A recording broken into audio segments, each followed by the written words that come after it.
ಕರ್ನಾಟಕದ ಸುಪ್ರಸಿದ್ಧ ಜ್ಯೋತಿಷರು ಪಂಡಿತ್ ಶ್ರೀ ರಘುನಂದನ್ ಭಟ್. ಸ್ತ್ರೀ ಪುರುಷ ವಶೀಕರಣ, ಪ್ರೇಮ ವಿಚಾರ, ಸಾಲ ಬಾಧೆ, ವ್ಯಾಪಾರದಲ್ಲಿ ಕಷ್ಟ ನಷ್ಟ, ಜಾಗದ ತಕರಾರು, ಪ್ರೇತ ಬಾಧೆ, ದಾಂಪತ್ಯದಲ್ಲಿನ ಸಮಸ್ಯೆ ಹಾಗೂ ಎಲ್ಲಿಯೂ ಪರಿಹಾರವಾಗದ ಯಾವುದೇ ಗುಪ್ತ ಕಠಿಣ ಸಮಸ್ಯೆಗಳೇನೇ ಇದ್ದರೂ ಕೆಲವೇ ದಿನಗಳಲ್ಲಿ ಗ್ಯಾರಂಟಿ ಪರಿಹಾರಕ್ಕಾಗಿ ಇಂದೇ ಗುರೂಜಿ ಪಂಡಿತ್ ಶ್ರೀ ರಘುನಂದನ್ ಭಟ್ ಅವರನ್ನು ಸಂಪರ್ಕಿಸಿ. 9972230030 9972230030. ನನ್ನ ಹೆಸರು ಮಹೇಶ್. ನಾನು ಮಂಗಳೂರಿನವನು. ನಾನು ಬಿಕಾಂ ಪದವಿ ಮುಗಿಸಿ ಈಗ ಒಂದು ಸಣ್ಣ ಕಂಪನಿಯಲ್ಲಿ ಕೆಲಸ ಮಾಡುತ್ತಿದ್ದೇನೆ. ನನ್ನ ಮನೆಯಲ್ಲಿ ಒಟ್ಟು 4 ಜನ. ನಾನು, ಅಪ್ಪ, ಅಮ್ಮ ಮತ್ತು ನನ್ನ ಮುದ್ದಿನ ತಂಗಿ ತೇಜಸ್ವಿನಿ. ತೇಜಸ್ವಿನಿಯನ್ನು ನಾನು ಪ್ರೀತಿಯಿಂದ ತೇಜು ಅಂತ ಕರೆಯುತ್ತೇನೆ. ಈ ಕಥೆ ನನ್ನ ಮತ್ತು ನನ್ನ ತಂಗಿಯ ನಡುವಿನ ಬಾಂಧವ್ಯದ ಕಥೆ. ಕಥೆ ಶುರು ಮಾಡುವ ಮೊದಲು ನನ್ನ ತಂಗಿಯ ಅಂದ ಮತ್ತು ವ್ಯಕ್ತಿತ್ವದ ಬಗ್ಗೆ ಸ್ವಲ್ಪ ಹೇಳುತ್ತೇನೆ. ಈ ಘಟನೆ ನಡೆದಾಗ ತೇಜುಳಿಗೆ 19 ವರ್ಷ, ಈಗ 23 ವರ್ಷ. ಸುಂದರವಾದ ಮುಖ, ಬಿಳಿ ಬಣ್ಣ, ಸಣ್ಣನೆಯ ಸೊಂಟ. ಅವಳ ವ್ಯಕ್ತಿತ್ವ ಆಕರ್ಷಕವಾಗಿತ್ತು. ಒಟ್ಟಿನಲ್ಲಿ ಅವಳು ನೋಡಲು ಅಂದವಾಗಿದ್ದಳು. ನನ್ನ ಬಗ್ಗೆ ಹೇಳಬೇಕೆಂದರೆ ನಾನು 6 ಅಡಿ ಎತ್ತರ, ಗೋಧಿ ಬಣ್ಣ, ಒಳ್ಳೆಯ ಮೈಕಟ್ಟು, ನನ್ನ ತೋಳುಗಳು ಬಲಿಷ್ಠವಾಗಿದ್ದವು. ನನಗೆ ಚಿಕ್ಕ ವಯಸ್ಸಿನಿಂದಲೂ ಹೆಂಗಸರ ಬಗ್ಗೆ ಕುತೂಹಲ ಹೆಚ್ಚು. ಅವರ ಬಗ್ಗೆ ತಿಳಿಯುವ ಆಸೆ. ನನಗೆ 10 ವರ್ಷ ಇರುವಾಗಿಂದ ಅವರ ಬಗ್ಗೆ ತಿಳಿದುಕೊಳ್ಳಲು ಆಸಕ್ತಿ. ನಾನು ಬೆಳೆದಂತೆ ನನಗೆ ಎಲ್ಲವೂ ಅರ್ಥವಾಗತೊಡಗಿತು. ವಿಷಯಗಳನ್ನು ತಿಳಿದುಕೊಳ್ಳುವ ಕುತೂಹಲ ಹೆಚ್ಚಾಯಿತು. ಈ ಎಲ್ಲ ವಿಷಯಗಳು ಗೊತ್ತಾದ ಮೇಲೆ ನನಗೆ ಅವರ ಬಗ್ಗೆ ಒಲವು ಹೆಚ್ಚಾಯಿತು. ಹೇಗಾದರೂ ಮಾಡಿ ಅವರ ಬಗ್ಗೆ ತಿಳಿದುಕೊಳ್ಳಬೇಕೆನಿಸಿತು. ನನ್ನ ಗೆಳೆಯರಿಂದ ವಿಷಯಗಳನ್ನು ತಿಳಿದೆ. ನಾನು ಅಂತರ್ಜಾಲದಲ್ಲಿ ಹುಡುಕಿ ಒಂದೆರಡು ವಿಚಾರಗಳನ್ನು ತಿಳಿದುಕೊಂಡೆ. ನಾನು ವಿಷಯಗಳನ್ನು ತಿಳಿದುಕೊಳ್ಳಲು ವ್ಯಸನಿಯಾದೆ. ದಿನಕ್ಕೆ ಒಂದಾದರೂ ವಿಷಯ ತಿಳಿಯಲಿಲ್ಲವೆಂದರೆ ನನಗೆ ಆ ದಿನ ಅತೃಪ್ತಿ ಎನಿಸುತ್ತಿತ್ತು. ನೋಡುತ್ತಲೇ ನಾನು ವಿಷಯಗಳನ್ನು ಕಲಿಯಲು ಆರಂಭಿಸಿದೆ. ಕಾಲ ಕಳೆದ ಹಾಗೆ ವಿಷಯಗಳು ಅಷ್ಟೊಂದು ತೃಪ್ತಿ ಕೊಡುತ್ತಿಲ್ಲ ಎನಿಸಿತು. ನನಗೆ ಇನ್ನೂ ಹೆಚ್ಚಿನ ತೃಪ್ತಿ ಬೇಕೆನಿಸಲು ಆರಂಭಿಸಿತು. ಆಗ ನನ್ನ ಕಣ್ಣಿಗೆ ಬಿದ್ದದ್ದು ನನ್ನ ತಂಗಿ ತೇಜು. ನನಗೆ ತೇಜುವಿನ ಮೇಲೆ ಮೊದಲಿನಿಂದಲೂ ತುಂಬಾ ಪ್ರೀತಿ. ಅವಳಿಗೆ ಯಾರಾದರೂ ಬೈದರೆ ಅಥವಾ ಹೊಡೆದರೆ ನನಗೆ ತುಂಬಾ ಕೋಪ ಬರುತ್ತಿತ್ತು. ತಿರುಗಿಸಿ ಅವರನ್ನೇ ಬೈಯುತ್ತಿದ್ದೆ. ನನ್ನ ಅಪ್ಪ ಅಮ್ಮನಿಗೂ ಕೂಡ ಅವಳನ್ನು ಹೊಡೆಯಲು ಬಿಡುತ್ತಿರಲಿಲ್ಲ. ಅವಳ ಮೇಲೆ ನನಗೆ ಅತಿಯಾದ ಪ್ರೀತಿ ಮತ್ತು ಕಾಳಜಿ. ಅವಳು ಕೂಡ ನನ್ನನ್ನು ಅಷ್ಟೇ ಪ್ರೀತಿಸುತ್ತಿದ್ದಳು. ನನ್ನನ್ನು ಯಾವುದೇ ಸಂದರ್ಭದಲ್ಲಿಯೂ ಬಿಟ್ಟು ಕೊಡುತ್ತಿರಲಿಲ್ಲ. ಅದು ಒಂದು ನಿಷ್ಕಲ್ಮಶ ಅಣ್ಣ ತಂಗಿಯ ಪ್ರೀತಿಯಾಗಿತ್ತು. ಏನೋ ಗೊತ್ತಿಲ್ಲ. ಒಂದು ದಿನ ನಾನು ವ್ಯಾಯಾಮ ಮಾಡುವಾಗ ನನ್ನ ಕಲ್ಪನೆಯಲ್ಲಿ ತೇಜು ಬಂದಳು. ನನ್ನ ತಂಗಿಯನ್ನು ಈ ಸಂದರ್ಭದಲ್ಲಿ ನೆನೆಯುವುದು ತಪ್ಪು ಎನಿಸಿದರೂ ನನ್ನ ಮನಸ್ಸು ಕೇಳಲಿಲ್ಲ. ಅವಳನ್ನೇ ನೆನೆಯುತ್ತಾ ನಾನು ಹುಮ್ಮಸ್ಸಿನಿಂದ ವ್ಯಾಯಾಮ ಮಾಡಿದೆ. ನಂತರ ನಾನು ಮಾಡಿದ್ದು ತಪ್ಪು ಎನಿಸಲು ಆರಂಭಿಸಿತು. ಆದರೆ ಅದು ಬಹಳ ಹೊತ್ತು ಉಳಿಯಲಿಲ್ಲ. ಮತ್ತೆ ವ್ಯಾಯಾಮ ಮಾಡಲು ಪ್ರಾರಂಭಿಸಿದೆ. ಅದು ನನಗೆ ಸಾಮಾನ್ಯ ಎನಿಸಿತು. ನನ್ನ ತಂಗಿಯನ್ನು ಒಂದು ಹೆಣ್ಣಾಗಿ ನೋಡಲು ಆರಂಭಿಸಿದೆ. ನನ್ನ ತಂಗಿಯನ್ನು ನೋಡಬೇಕೆಂಬ ಆಸೆ ಬಂತು. ಆದರೆ ಹೇಗೆ ಎಂದು ಗೊತ್ತಾಗಲಿಲ್ಲ. ಆ ಸಮಯ ಬರುವವರೆಗೆ ಕಾಯೋಣ ಎಂದು ಸುಮ್ಮನಾದೆ. ತೇಜು ಬಿಕಾಂ 3ನೇ ವರ್ಷ ಓದುತ್ತಿದ್ದಳು. ಅವಳು ತುಂಬಾ ಪ್ರಬುದ್ಧವಾಗಿ ಕಾಣುತ್ತಿದ್ದಳು. ಅವಳು ತುಂಬಾ ಆಕರ್ಷಣೆಯಾಗಿ ಕಾಣುತ್ತಿದ್ದಳು. ಒಂದು ದಿನ ಅವಳ ಕಾಲೇಜಿನಲ್ಲಿ ಸ್ಯಾರಿ ಡೇ ಇತ್ತು. ಅವತ್ತು ಅವಳು ಮರೂನ್ ಬಣ್ಣ, ಗೋಲ್ಡನ್ ಬಣ್ಣದ ದಡಿ ಇರುವ ಸೀರೆ ಹುಟ್ಟುಕೊಂಡು ರೂಮಿನಿಂದ ಹೊರಗೆ ಬಂದಳು. ಅವಳು ಅದೇ ಮರೂನ್ ಬಣ್ಣದ ಬ್ಲೌಸ್ ಹಾಕಿದ್ದಳು. ಕೂದಲನ್ನು ಸಿಡಿಲಾಗಿ ಬಿಟ್ಟಿದ್ದಳು. ನಿಜವಾಗಲೂ ಹೇಳಬೇಕೆಂದರೆ ಅವಳು ದೇವತೆ ತರ ಕಾಣಿಸುತ್ತಿದ್ದಳು. ಹೀಗೆ ಅವಳ ಅಂದವನ್ನು ನೋಡುತ್ತಾ ವ್ಯಾಯಾಮ ಮಾಡುತ್ತಾ ಅವಳನ್ನು ನೋಡುವ ಗಳಿಗೆ ಯಾವಾಗ ಬರುತ್ತೀಯೋ ಎಂದು ಕಾತುರದಿಂದ ಕಾಯುತ್ತಿದ್ದೆ. ಆ ಸ್ವರ್ಗ ಸಮಯ ಬಂದೇ ಬಿಟ್ಟಿತ್ತು. ಅಂದು ಅವಳ ಕಾಲೇಜಿನಲ್ಲಿ ಅನ್ಯೂಲ್ ಡೇ ಇತ್ತು. ತೇಜು ಬೆಳಗ್ಗೆ ಕಾಲೇಜಿಗೆ ಹೋಗಿದ್ದಳು. ನಾನು ಕೂಡ ಕಾಲೇಜಿಗೆ ಹೋಗಿದ್ದೆ. ಸಂಜೆ ಬಂದು ಫ್ರೆಶ್ ಆಗಿ ಬಟ್ಟೆ ಬದಲಾಯಿಸಿ ಟಿವಿ ನೋಡುತ್ತಾ ಕುಳಿತೆ. ಸುಮಾರು 10 ಗಂಟೆ ಆದರೂ ತೇಜು ಬರಲಿಲ್ಲ. ಅಮ್ಮ ಮಹೇಶ್, ಸ್ವಲ್ಪ ನೀನೇ ಹೋಗಿ ನೋಡಿ ಬಾ ಎಂದಳು. ನಾನು ಸರಿಯೇ ಎಂದು ಹೊರಟಿದ್ದೆ. ಅಷ್ಟರಲ್ಲಿ ತೇಜುನೇ ಕಾಲ್ ಮಾಡಿದಳು. ನಾನು ರಿಸೀವ್ ಮಾಡಿ, ತೇಜು ಅಣ್ಣ ಎಲ್ಲಿದ್ದೀಯಾ? ನಾನು ಮನೆಯಲ್ಲಿ. ಯಾಕೆ, ಏನಾಯ್ತೆ? ತೇಜು, ಲೇಟ್ ಆಯ್ತು. ಯಾವ ಬಸ್ಸು ಇಲ್ಲ, ಇಲ್ಲಿ ಆಟೋನೂ ಇಲ್ಲ. ಸ್ವಲ್ಪ ಬೈಕ್ ತಗೊಂಡು ಬರ್ತೀಯಾ? ನಾನು ಸರಿಯಲ್ಲೇ ಇರು ಬಂದೆ. ಫೋನ್ ಕಟ್ ಮಾಡಿ ನನ್ನ ಹೋಂಡಾ ಡ್ರೀಮ್ ಬೈಕ್ ತೆಗೆದುಕೊಂಡು ಹೊರಟೆ. ನಾನು ಅವಳ ಕಾಲೇಜು ಹತ್ತಿರವಿರುವ ಬಸ್ ಸ್ಟಾಪಿಗೆ ಹೋದೆ. ತೇಜು ಒಬ್ಬಳೇ ನಿಂತಿದ್ದಳು. ಅವಳು ನೀಲಿ ಬಣ್ಣದ ಸೀರೆ ಹುಟ್ಟುಕೊಂಡಿದ್ದಳು. ಅದಕ್ಕೆ ಸಣ್ಣನೆಯ ಗೋಲ್ಡನ್ ಬಣ್ಣದ ದಡಿ ಇತ್ತು ಮತ್ತು ಅದೇ ಬಣ್ಣದ ಬ್ಲೌಸ್ ಹಾಕಿಕೊಂಡಿದ್ದಳು. ಅವಳ ಬಿಳಿ ಬಣ್ಣಕ್ಕೆ ಆ ಸೀರೆ ತುಂಬಾ ಚೆನ್ನಾಗಿ ಕಾಣುತ್ತಿತ್ತು. ನಾನು ಅವಳ ಬಳಿ ಹೋಗಿ ಯುಟರ್ನ್ ತೆಗೆದುಕೊಂಡು ಬೈಕ್ ನಿಲ್ಲಿಸಿದೆ. ನಾನು ತೇಜುನಾ? ತೇಜು, ಹಾ ನಾನೇ. ಯಾಕೋ ನಾನು ಗುರುತೇ ಸಿಕ್ತಿಲ್ಲ. ಚಂದ ಕಾಣಿಸ್ತಾ ಇದ್ದೀಯಾ? ತೇಜು, ಓಹೋ ಹೌದಾ, ಧನ್ಯವಾದ. ನಾನು ಸರಿ ಬಾ ಕೂತ್ಕೋ ಹೋಗೋಣ. ತೇಜು ಬೈಕ್ ಏರಿ ಒಂದು ಕಡೆ ಮುಖ ಮಾಡಿ ಕುಳಿತುಕೊಂಡಳು. ಅವಳ ಭುಜ ನನ್ನ ಬೆನ್ನಿಗೆ ತಾಗುತ್ತಿತ್ತು. ನಾನು ಸ್ವಲ್ಪ ಸ್ಪೀಡಾಗಿ ಹೋಗುತ್ತಿದ್ದೆ. ಮಧ್ಯದಲ್ಲಿ ಒಂದು ಹುಂಪಿನ ಮೇಲೆ ಹತ್ತಿಸಿದೆ. ಆ ವೇಗಕ್ಕೆ ತೇಜು ಜಿಗಿದು ಮುಂದಕ್ಕೆ ಬಂದಳು. ಅವಳು ತೇಜು ನಿಧಾನ. ನಾನು ಯಾಕೆ ಬೇನಾ? ತೇಜು ಏನು ಬೇನಾ? ನನಗ ತನ್ನ ಕೈಯನ್ನು ನನ್ನ ಭುಜದ ಮೇಲೆ ಹಾಕಿ ನನ್ನನ್ನು ಗಟ್ಟಿಯಾಗಿ ಹಿಡಿದುಕೊಂಡಳು. ತೇಜು ಇವಾಗ ಎಷ್ಟು ಬೇಕಾದರೂ ಸ್ಪೀಡಾಗಿ ಹೋಗು ನನಗೆ. ಸ್ವಲ್ಪ ಸುಮ್ಮನೆ ಬ್ರೇಕ್ ಹಾಕಲು ಆರಂಭಿಸಿದೆ. ಬ್ರೇಕ್ ಹಾಕಿದಾಗೆಲ್ಲ ಅವಳು ಜೋರಾಗಿ ನಗುತ್ತಾ ನನ್ನನ್ನು ಗಟ್ಟಿಯಾಗಿ ಹಿಡಿದುಕೊಳ್ಳುತ್ತಿದ್ದಳು. ಕೊನೆಗೆ ಮನೆ ಬಂತು. ತೇಜು ಬೈಕಿಂದ ಜಿಗಿದು ನನಗೊಂದು ತುಂಟ ನಗು ತೋರಿಸಿ ಒಳಗೆ ಹೋದಳು. ನಾನು ಬೈಕ್ ಪಾರ್ಕ್ ಮಾಡಿ ಅವಳ ಹಿಂದೆ ಹೋದೆ. ಅಪ್ಪ ಅಮ್ಮ ಟಿವಿ ನೋಡುತ್ತಿದ್ದರು. ಅಮ್ಮ ತೇಜುನ ನೋಡಿ, ಅಮ್ಮ ಯಾಕೆ ಲೇಟು? ತೇಜು ಅನುಲ್ದೆ. ಅಮ್ಮ ಇಷ್ಟೊತ್ತು ಆಯ್ತು. ಅಮ್ಮ ಅನ್ವೆಲ್ಡೆ ಇದ್ರೆ ಬೇಗ ಬರೋಕೆ ಆಗಲ್ವಾ? ಅಮ್ಮ ಬೈಯಲು ಆರಂಭಿಸಿದಳು. ತೇಜು ಕೋಪ ಮಾಡಿಕೊಂಡು ರೂಮಿಗೆ ಹೋದಳು. ನಾನು ಅವಳನ್ನು ಸಮಾಧಾನ ಮಾಡಲು ರೂಮಿಗೆ ಹೋದೆ. ತೇಜು ಬೆಡ್ ಮೇಲೆ ಬೆನ್ನು ಹಾಕಿ ಮಲಗಿಕೊಂಡಿದ್ದಳು. ನಾನು ತೇಜು ಏನೇ ಇಷ್ಟಕ್ಕೆ ಕೋಪ ಮಾಡ್ಕೋತಾರ? ನನ್ನನ್ನು ಹಿಂಗೆಲ್ಲ ಬೈತಾರೆ, ನಾನೇನು ಕೋಪ ಮಾಡ್ಕೋತೀನಾ? ತೇಜು ತಿರುಗಿ ನನ್ನನ್ನು ನೋಡಿ ನಗಲು ಆರಂಭಿಸಿದಳು. ನಾನು ಅವಳ ಪಕ್ಕಕ್ಕೆ ಹೋಗಿ ಕುಳಿತುಕೊಂಡೆ. ನಾವಿಬ್ಬರು ಮಾತನಾಡಲು ಆರಂಭಿಸಿದೆವು. ಅಷ್ಟರಲ್ಲಿ ಅಮ್ಮ ಹಾಲಿನಿಂದ ಮಹೇಶ್ ಅವಳನ್ನು ಕರ್ಕೊಂಡು ಊಟಕ್ಕೆ ಬಾ ಎಂದಳು. ನಾನು ತೇಜುನ ನೋಡಿದೆ. ಅವಳು ಬೇಡ ಎಂದು ತಲೆ ಅಲುಗಾಡಿಸಿದಳು. ನಾನು ಅಮ್ಮ ನೀವು ಊಟ ಮಾಡಿ, ನಾವು ಆಮೇಲೆ ಮಾಡ್ತೀವಿ ಎಂದೆ. ಅಪ್ಪ ಮತ್ತು ಅಮ್ಮ ಊಟ ಮಾಡಿ ರೂಮಿಗೆ ಹೋಗಿ ಮಲಗಿಕೊಂಡರು. ನಾವಿಬ್ಬರು ಇನ್ನು ಮಾತನಾಡುತ್ತಿದ್ದೆವು. ತೇಜು ಅವಳ ಕಾಲೇಜು ವಾರ್ಷಿಕೋತ್ಸವದ ಬಗ್ಗೆ ಹೇಳಲು ಆರಂಭಿಸಿದಳು.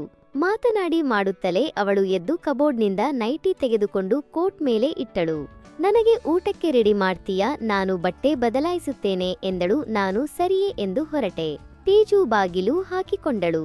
ನನಗೆ ಸ್ವಲ್ಪ ಬೇಸರವಾಯಿತು. ಅಲ್ಲೇ ಇದ್ದಿದ್ದರೆ ನೋಡಬಹುದಿತ್ತು ಎಂದು ಅನ್ನಿಸಿತು. ನಾನು ಊಟಕ್ಕೆ ರೆಡಿ ಮಾಡಿದೆ. ಅಷ್ಟರಲ್ಲಿ ತೇಜು ಹೊರಗೆ ಬಂದು ಊಟಕ್ಕೆ ಕುಳಿತುಕೊಂಡಳು.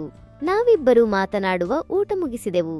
ನಾನು ಕೈ ತೊಳೆದುಕೊಂಡು ನನ್ನ ರೂಮಿಗೆ ಹೊರಟಿದ್ದೆ. ತೇಜು, ಅಣ್ಣ ತೇಜು, ನನ್ನ ರೂಮಿಗೆ ಬಾ, ಆಮೇಲೆ ಹೋಗುವಂತೆ, ಇನ್ನು ಸ್ವಲ್ಪ ಮಾತಾಡೋಣ. ನನಗೂ ಮಾತನಾಡುವುದೆಂದರೆ ಇಷ್ಟ ಇತ್ತು. ಅದಕ್ಕೆ ಒಪ್ಪಿಕೊಂಡು ಹೋಗಿ ಅವಳ ಬೆಡ್ ಮೇಲೆ ಕುಳಿತುಕೊಂಡೆ. ತೇಜು ನನ್ನ ಪಕ್ಕದಲ್ಲಿ ಕುಳಿತುಕೊಂಡು ಮಾತನಾಡಲು ಆರಂಭಿಸಿದಳು. ಮಾತನಾಡುತ್ತಲೇ ಅವಳು ಬೆನ್ನಿನ ಮೇಲೆ ಮಲಗಿಕೊಂಡು ನನ್ನ ತೊಡೆಯ ಮೇಲೆ ತಲೆ ಇಟ್ಟಳು. ಅವಳ ದೃಷ್ಟಿ ನನ್ನ ಮುಖಕ್ಕೆ ಇತ್ತು. ನಾನು ಏನು ಮಾತನಾಡದೆ ಅವಳ ತಲೆಯನ್ನು ಸವರಲು ಆರಂಭಿಸಿದೆ.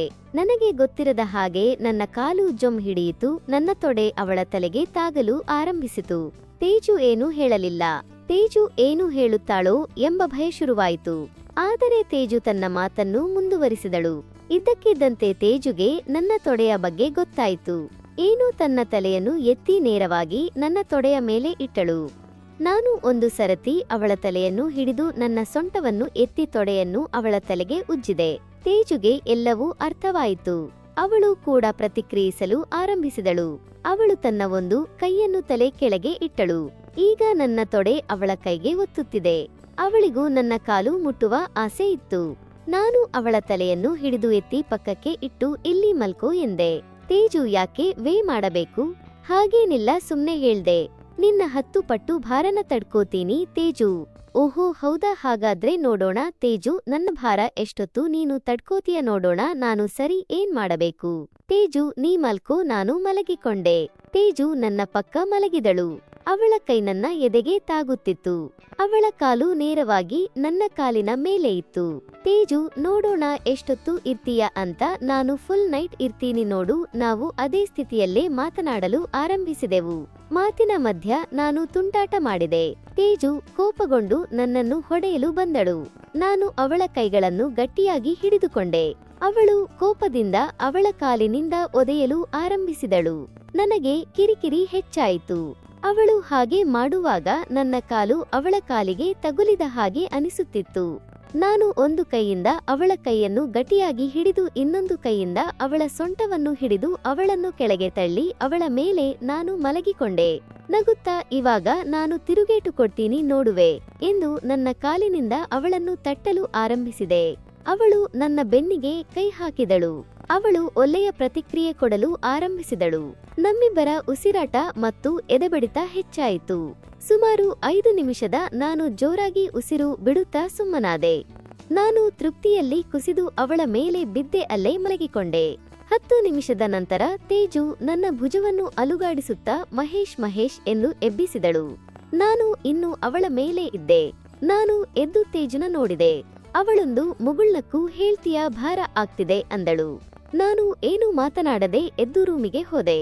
ನಾವಿಬ್ಬರೂ ಆ ರೀತಿ ಆದ ನಂತರ ನಾನು ನನ್ನ ರೂಮಿಗೆ ಹೋದೆ. ಬೆಳಗ್ಗೆ ಎದ್ದು ಎಂದಿನಂತೆ ದಿನಚರಿಯನ್ನು ಮುಂದುವರಿಸಿದೆ. ಅಮ್ಮ ತಿಂಡಿ ತಿನ್ನೋದಕ್ಕೆ ಕರೆದಳು. ನಾನು ಸ್ನಾನ ಮಾಡಿ ಹೋಗಿ ಡೈನಿಂಗ್ ಟೇಬಲ್ ಮೇಲೆ ಕುಳಿತೆ. ಅಮ್ಮ ಒಪ್ಪಿಟ್ಟು ಮಾಡಿದ್ದಳು. ಕೆಲವೇ ನಿಮಿಷದಲ್ಲಿ ತೇಜುನು ಬಂದಳು. ಅವಳು ಸ್ನಾನ ಮಾಡಿ ಬೇರೆ ಬಟ್ಟೆ ಹಾಕಿಕೊಂಡಿದ್ದಳು. ತೇಜು ಸೀದಾ ಬಂದು ನನ್ನ ಎದುರಿನ ಕುರ್ಚಿ ಮೇಲೆ ಕುಳಿತಳು. ನನಗೆ ಅವಳನ್ನು ನೋಡುವ ಧೈರ್ಯ ಆಗಲಿಲ್ಲ. ನಾನು ನನ್ನ ಪಾಡಿಗೆ ತಿಂಡಿ ತಿನ್ನುತ್ತಿದ್ದೆ. ಅಷ್ಟರಲ್ಲಿ ಅಮ್ಮ ಸಾರಿ ಪುಟ್ಟ ನಿನ್ನೆ ಕೋಪದಲ್ಲಿ ಬೈದು ಬಿಟ್ಟೆ ಎಂದು ತೇಜುಗೆ ಕೇಳಿದಳು. ತೇಜು ಪರವಾಗಿಲ್ಲ ಬಿಡು ಮಾಯೆ ಎಂದು ಪ್ರತಿಕ್ರಿಯಿಸಿದಳು. ಅಮ್ಮ ಅಡುಗೆ ಮನೆಗೆ ಹೋದಳು. ತೇಜು ನಿಧಾನವಾಗಿ ನಿನ್ನೆ ಅಮ್ಮ ಬೈದದ್ದು ಒಳ್ಳೆಯದೇ ಆಯ್ತು ಎಂದು ಹೇಳಿದಳು. ನಾನು ಆಶ್ಚರ್ಯದಿಂದ ನೋಡಿದೆ. ಅವಳ ಮುಖದಲ್ಲಿ ತುಂಟತನದ ನಗು ಇತ್ತು. ಆ ನಗುವಿನಲ್ಲಿ ಏನೋ ಒಂದು ಸಮಾಧಾನವಿತ್ತು. ಅವಳು ಟೀ ಶರ್ಟ್ ಮತ್ತು ಡ್ರಾಕ ಪ್ಯಾಂಟ್ ಹಾಕಿದ್ದಳು. ತಿಂಡಿ ತಿನ್ನುವುದನ್ನೇ ಮರೆತು ಅವಳನ್ನೇ ನೋಡುತ್ತಿದ್ದೆ. ತೇಜು ನನ್ನನ್ನು ಗಮನಿಸಿ ಓಯ್ ತಿಂಡಿ ತಿನ್ನು ಎಂದಳು. ನಾನು ಪ್ರತಿಕ್ರಿಯಿಸುವಷ್ಟರಲ್ಲಿ ಅಮ್ಮ ಬಂದಳು. ಅಮ್ಮ ಏನಾಯ್ತು ತೇಜು? ತೇಜು ಅಮ್ಮ ಅಣ್ಣಂಗೆ ಉಪ್ಪಿಡಬೇಡವಂತೆ ಪೂರಿ ಬೇಕಂತೆ ಒಂದು ಮುಗುಳುನಗೆ ಬೀರುತ್ತಾ. ಅಮ್ಮ ಓ ಅದೇ ಮತ್ತೆ ಇಲ್ಲದಿರೋದೇ ಬೇಕಾಗುತ್ತೆ ನಿಂಗೆ ಸುಮ್ನೆ ಉಪ್ಪಿಟ್ಟು ತಿನ್ನು ಅಷ್ಟು ಹೇಳಿ ಅಮ್ಮ ಒಳಗೆ ಹೋದಳು. ತೇಜು ಕಣ್ಣ ಸನ್ನೆ ಮಾಡಿ ಅಣ್ಣ ಪೂರಿ ಬೇಕಾಯಿ ಎಂದು ಕೇಳಿದಳು. ನನಗೆ ಏನು ಹೇಳಬೇಕೆಂದು ತಿಳಿಯದೆ ಕೋಣೆಗೆ ಹೋದೆ. ಅಂದು ರಜೆ ಇದ್ದ ಕಾರಣ ಗೆಳೆಯರ ಜೊತೆ ಸಿನಿಮಾ ನೋಡಲು ಹೋಗುವುದಿತ್ತು. ಹಳದಿ ಬಣ್ಣದ ಟ್ಯೂ ಶರ್ಟ್ ಮತ್ತು ನೀಲಿ ಜೀನ್ಸ್ ಹಾಕಿಕೊಂಡು ಬೈಕ್ ತೆಗೆಯುವಾಗ ತೇಜು ಬಾಗಿಲಲ್ಲಿ ನಿಂತಳು. ಅವಳ ಮುಖದಲ್ಲಿ ಮುಗ್ಧತೆ ತುಂಬಿತ್ತು. ಹೊಸದಾಗಿ ಮದುವೆಯಾದ ಹೆಂಡತಿ ಗಂಡ ಹೊರಗೆ ಹೋಗುವಾಗ ಪ್ರೀತಿಯಿಂದ ನೋಡುವಂತೆ ಇತ್ತು ಆ ನೋಟ. ಸಿನಿಮಾ ರದ್ದು ಮಾಡಿ ಮನೆಯಲ್ಲೇ ಇರಬೇಕೆನಿಸಿತು. ಆದರೆ ಬೇಡವೆಂದು ಬೈಕ್ ತೆಗೆದುಕೊಂಡು ಹೋದೆ. ಸಿನಿಮಾ ಮುಗಿದ ನಂತರ ಎಲ್ಲರೂ ಸೇರಿ ಊಟ ಮಾಡಿದೆವು. ಮನೆಗೆ ಯಾವಾಗ ಹೋಗುತ್ತೇನೋ ಎನಿಸುತ್ತಿತ್ತು. ಹೇಗೋ ಅಲ್ಲಿಂದ ಹೊರಟೆ. ಮನೆ ತಲುಪುವಷ್ಟರಲ್ಲಿ 6:30 ಆಗಿತ್ತು. ಬೈಕ್ ನಿಲ್ಲಿಸಿ ಒಳಗೆ ಹೋದೆ. ಅಮ್ಮ ಮತ್ತು ಅಪ್ಪ ಅವಸರದಿಂದ ಎಲ್ಲೋ ಹೋಗಲು ಸಿದ್ಧರಾಗಿದ್ದರು. ನಾನು ಅಮ್ಮ ಏನಾಯಿತು? ಎಲ್ಲಿಗೆ ಹೋಗ್ತಿದ್ದೀರಾ? ಅಮ್ಮ ನಿಮ್ಮ ಸೋದರತೆ ಮಾವ ತೀರಿಕೊಂಡರಂತೆ ನಾನು ಮತ್ತು ಅಪ್ಪ ಹೋಗುತ್ತಿದ್ದೇವೆ. ಬರೋದು ನಾಳೆ ಆಗಬಹುದು. ನನಗೆ ತಡೆಯಲಾರದಷ್ಟು ಸಂತೋಷ. ತೇಜುವನ್ನು ಪೂರ್ತಿಯಾಗಿ ಹತ್ತಿರದಿಂದ ನೋಡಲು ನನಗೆ ಏಕಾಂತ ಬೇಕಾಗಿತ್ತು. ಆ ದಿನ ಬರುತ್ತೆ ಅಂದುಕೊಂಡಿದ್ದೆ, ಆದರೆ ಇಷ್ಟು ಬೇಗ ಬರುತ್ತೆ ಅಂದುಕೊಂಡಿರಲಿಲ್ಲ. ತೇಜು ಅಲ್ಲೇ ಸೋಫಾ ಮೇಲೆ ಕುಳಿತು ಟಿವಿ ನೋಡುತ್ತಿದ್ದಳು. ನಾನು ಒಮ್ಮೆ ಅವಳನ್ನು ನೋಡಿದೆ. ಅವಳು ನನ್ನನ್ನು ನೋಡಿ ಹುಬ್ಬನ್ನು ಒಂದು ಸರತಿ ಹಾರಿಸಿ ಕಣ್ಣು ಹೊಡೆದು ಮುಗುಳು ನಕ್ಕಳು. ಅಮ್ಮ ಅಡುಗೆ ಏನು ಮಾಡಿಲ್ಲ, ತೇಜು ಏನಾದರೂ ಮಾಡುತ್ತಾಳೆ, ಅವಳಿಗೆ ಸಹಾಯ ಮಾಡು. ನಾನು ಸಹಾಯ ನಂಗೇನಾಗಲ್ಲ, ತೇಜು ಅಣ್ಣ ಚಿತ್ರಾನ್ನ ಮಾಡ್ತೀನಿ, ತರಕಾರಿ ಹೆಚ್ಚೋಕೆ ಸಹಾಯ ಮಾಡು ಚಿತ್ರಾನ್ನ ಅನ್ನುವತ್ತಿ ಹೇಳಿದಳು. ನಾನು ಸರಿ. ಅಷ್ಟರಲ್ಲಿ ಅಮ್ಮ ಮತ್ತು ಅಪ್ಪ ರೆಡಿಯಾಗಿ ಹೊರಟರು. ಅವರನ್ನು ಕಳಿಸಲು ನಾನು ಮತ್ತು ತೇಜು ಬಾಗಿಲವರೆಗೆ ಹೋದೆವು. ಮೊದಲು ತೇಜು ಹೋದಳು, ನಂತರ ನಾನು ಹೋಗಿ ಅವಳಿಗಿಂತ ಹಿಂದೆ ನಿಂತೆ. ಅವಳು ತಿರುಗಿ ನೋಡಿದಳು. ನನ್ನನ್ನು ನೋಡಿ ಸುಮ್ಮನೆ ಮುಂದೆ ತಿರುಗಿದಳು. ಅಮ್ಮ ಅಪ್ಪ ಕಾರ್ ಹತ್ತಿ ಹೊರಟರು. ತೇಜು ಸೋಫಾ ಮೇಲೆ ಕುಳಿತು ಟಿವಿ ನೋಡಲು ಆರಂಭಿಸಿದಳು. ನಾನು ಅವಳ ಪಕ್ಕದಲ್ಲಿ ಕುಳಿತೆ. ನಾನು ಚಿತ್ರಾನ್ನ ಯಾವಾಗ ಸಿಗುತ್ತೋ? ತೇಜು ಆಗಲೇ ಹಸಿವಾಯಿತಾ? ನನಗೆ ಕಾತುರ ತಡೆಯಲಾಗಲಿಲ್ಲ. ಹೇಗೆ ಮುಂದೆ ಬರೆಯುವುದು ಎಂದು ಯೋಚಿಸುವಾಗ ಒಂದು ಐಡಿಯಾ ಬಂತು. ನಾನು ಸೋಫಾದ ಒಂದು ಕಡೆ ತಲೆ ಮಾಡಿ ಮಲಗಿಕೊಂಡೆ. ನನ್ನ ಕಾಲುಗಳು ಮಡಚಿದ್ದವು, ಏಕೆಂದರೆ ಇನ್ನೊಂದು ಬಳಿಯಲ್ಲಿ ತೇಜು ಕುಳಿತಿದ್ದಳು. ತೇಜು ನಾನು ಕಾಲು ಉದ್ದ ಬಿಡ್ತೀನಿ ಸರಿನಾ? ತೇಜು ನಾನು ಸರಿಯಲ್ಲ, ನಾನು ನಿನ್ನ ಮೇಲೆ ಬಿಡ್ತೀನಿ ನೋಡು. ತೇಜು ಬಿಟ್ಕೋ. ನಾನು ನನ್ನ ಕಾಲುಗಳನ್ನು ಉದ್ದ ಮಾಡಿದೆ. ಒಂದು ಕಾಲು ಅವಳ ಹಿಂದೆ ಮತ್ತು ಒಂದು ಕಾಲು ಅವಳ ತೊಡೆ ಮೇಲೆ ಇತ್ತು. ಅವಳು ಟಿವಿ ನೋಡುತ್ತಲೇ ತಿರುಗಿ ನನ್ನ ಪಕ್ಕದಲ್ಲಿ ಮಲಗಿಕೊಂಡಳು. ನಾನು ನನ್ನ ನಿಯಂತ್ರಣ ಕಳೆದುಕೊಂಡಿದ್ದೆ. ಅಷ್ಟರಲ್ಲಿ ತೇಜು ಬಲದಿಂದ ನನ್ನನ್ನು ತಳ್ಳಿದಳು. ನಾನು ಹಿಂದೆ ಸರಿದೆ. ತೇಜು ಎದ್ದು ನಿಂತು, ಏನಿಷ್ಟೊಂದು ಆತುರ? ನಂಗೆ ಕಾಯೋಕೆ ಆಗ್ತಿಲ್ಲ. ತೇಜು ಪ್ಲೀಸ್ ಬಾ. ತೇಜು ಸರಿ, ಹಾಗಾದ್ರೆ ಬಾ. ಮೊದಲಿನಂತೆ ಸೋಫಾ ಮೇಲೆ ಕುಳಿತಳು. ತೇಜು ಏನ್ ಮಾಡ್ತಿದ್ದೀಯಾ? ನಿಧಾನವಾಗಿ. ಏನು ಆಗಲ್ಲ, ಸ್ವಲ್ಪ ತಡ್ಕೋ, ಆಮೇಲೆ ಖುಷಿಯಾಗುತ್ತೆ. ತೇಜು ಆಗ್ತಿಲ್ಲ ಕಣೋ.